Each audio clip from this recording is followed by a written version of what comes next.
Dili magpakatag og unverified nga mga impormasyon sa social media. Kini ang pahimangno sa Department of Health sa Suksogen Region. Dungan sa pagkatag binaagi sa social media post ang kalabot sa gikaingong international health concern.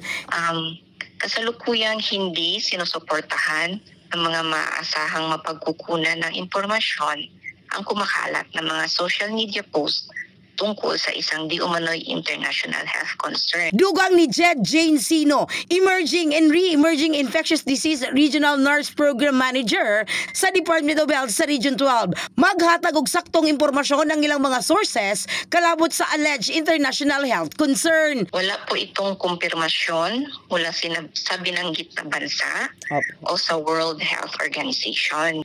Ang Pilipinas, sa pamamagitan ng Department of Health, ay aktibong kalahok sa network ng WHO member states na sumusunod sa international health regulations. Ang matatag na sistemang ito ang nagbibigay sa atin ng updates tungkol sa mga international health concerns. Nahimong viral ang social media post kalabot sa gikaingong influenza A, human metapneumovirus o HMPV, mycoplasma pneumonia o COVID-19 isip virus luyo sa gikaingong epidemic.